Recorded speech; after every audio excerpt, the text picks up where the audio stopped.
Hello, welcome to the end of May. What in the world happened to this month? It's been crazy. It's been like the shortest and longest month of ever. I'm just brimming with excitement because personally it was a fantastic month. I had one kid graduate from college and I had another kid getting ready to roll into his senior year. So it's been an exciting month. So thank you for joining me today. What we're going to do today is we're going to go through a quick recap of the moon cycles. As you know, if you've been following the blog or our YouTube channel, I have been posting a lot of information about the moon cycles because the moon cycles have always fascinated me personally, and there is a lot of credit to how the cycles of the moon affect us as humans and how we can use the power and the energy of the cycles of the moon to set goals, manifest those goals, and make those goals come to fruition. So today's video is designed to take you through a quick little basic introduction to the moon cycles so you can get a better understanding of how they all flow together.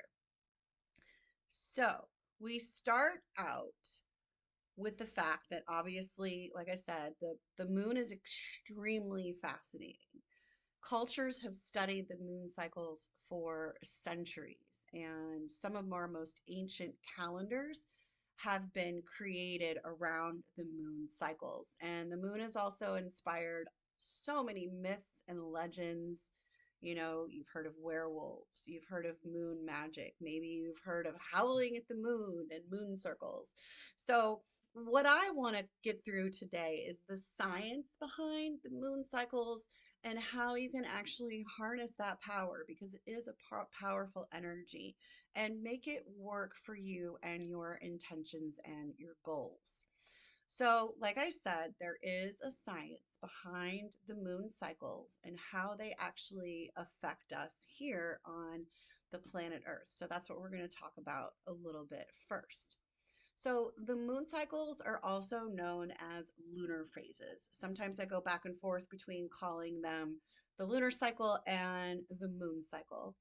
But they're in these phases, the moon appears in different ways from Earth over approximately 29 and a half days. So that is the period known as the lunar month.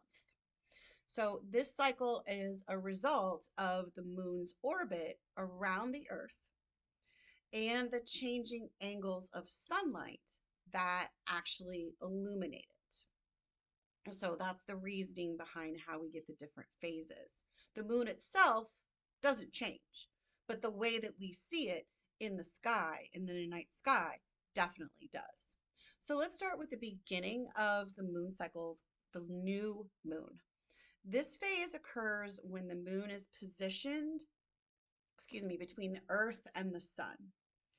The side of the moon facing us here on earth is not illuminated, making it nearly invisible against the dark sky. As the moon moves along in its orbit, we see more of its illuminated side, which leads us into the waxing crescent phase. So the new moon is considered to be the first part of a new lunar month cycle. So it's not illuminated, we don't see much of it. And as the earth and the sun progress, then we start to see some illumination, which is where we get to the waxing crescent phase. So this is when a small sliver of the moon starts to become visible. So next comes the first quarter, where the half of the moon is actually illuminated. Despite the name first quarter, this phase actually marks the moon beginning being one quarter of its way through the cycle. Okay, so let me repeat that again. Despite the fact that it says first quarter, the moon is actually one quarter of its way through the cycle. So we're beginning to go from seeing pretty much nothing in the night sky when it is new to it being just a little sliver of a crescent moon, and then into more half illumination with the first quarter of the moon. So after this, we move into the waxing gibbous phase. So this is where more than half of the moon is illuminated, and it continues to grow fuller each night. So this is kind of a fascinating phase because you can see it if you're paying attention to it. You can see it becoming brighter and brighter each night. The full moon is the most striking phase. So that is when the moon is completely full, completely beautiful and bright, and illuminated by the sun. So this phase occurs when the earth is between the sun and the moon. So it lights up the entire face of the moon. The moon is visible very, very clearly from Earth during this phase. And this is, one of the phases where you can really see everything. You can see if you have a telescope or you're looking very closely other ways, you can really see the craters in the moon. You can see how clear and beautiful it looks, and the light that comes through in that moon phase is just simply incredible. You may also see during the phase of the full moon where it rises in the night sky. So just as the sun is starting to go down and it's beginning to get dark, you can see a beautiful vision of the full moon rising into the sky because of the position of the earth and the sun. And in a lot of the blog posts and videos and even some of the meditations that we did in this month, I focused on several different types of full moons. Now, I do this every month, regardless of whether it's the month of May, because that's the month that I chose to get more in depth with the moon cycles. But every month I do a new moon and a full moon post and a meditation because, and we're not going to dive too deep into this for the purpose of this video, but the zodiac signs and astrology move into the moon cycles as well. And there's actually an astrology zodiac video that I did last month that you can refer back to if you're interested in more about each of the zodiac signs. So, for instance, this month in May, we had the full flower moon, which was also the moon in Sagittarius. So, every month I continue to post about the different full moons and the different new moons. But the full moon is a very exciting time. This is the time where we've ended our cycle basically from the new moon, and we are really seeing the intentions and the seeds that we planted during the new moon start to come to fruition if we're really working on using the moon as a manifesting tool. So after the full moon, the illumination begins to wane. Okay. So the waning gibbous phase shows the moon gradually losing its fullness. So it's going backwards now in the phase.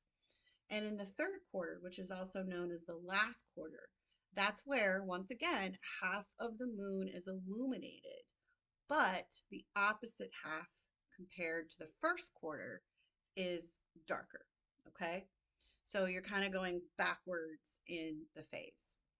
And finally, towards the very end of the lunar month, we have what's called the waning crescent phase.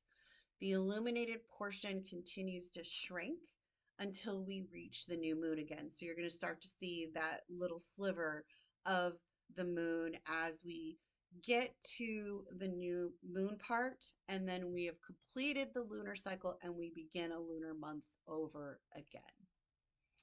So the moon cycles not only influence our night sky and how we see and how we view the moon from Earth, but they also have very significant effects on tides.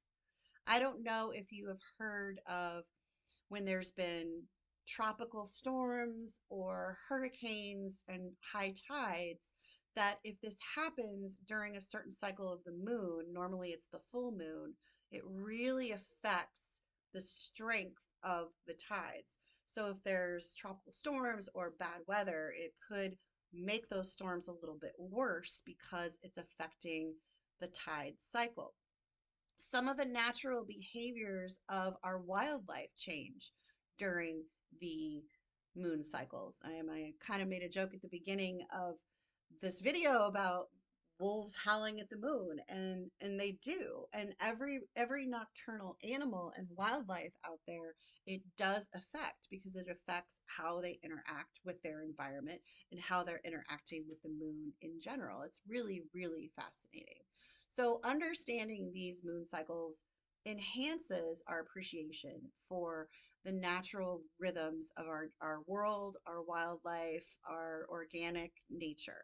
And it's very interesting if you really follow through a full lunar month and you follow everything in one path, and you can make notes, you can journal, you can do meditations, which is what I do every month. And I'm actually going to include a moon planner with this video so that you can download that at any time. And maybe you can choose the next new moon, I believe, is June the 6th. And you can start then with your following of the moon cycles. So I want to thank you for joining me today as we went through our quick journey of the moon cycles. Keep looking up at night and let that moon phase inspire your nights, inspire your thoughts, inspire your intentions and your goals, and really tap into the moon as a means and a tool for manifesting what you want in your life, manifesting your goals, and manifesting how you can get to your true purpose and your higher self. Thank you so much for joining me. June is coming up tomorrow, so we have a new theme for the content in the month of June, and it is going to be all about the chakras. So the 7 chakra energy centers in our body will be covered during the month of June. And I will be offering all kinds of wonderful information, videos, meditations, and even in-person sessions where you can do a chakra balance with me. Chakras are one of my most favorite energy tools, and it's very near and dear to my heart. So I'm very excited to be able to share that with you in the month of June. So if you have any questions, please feel free to reach out to me. Make sure that you follow the blog so you don't miss anything, and make sure that you subscribe to the YouTube channel as well so you don't miss a single video. I hope you have a great Friday and a great weekend, and we will see you again in June. Thank you.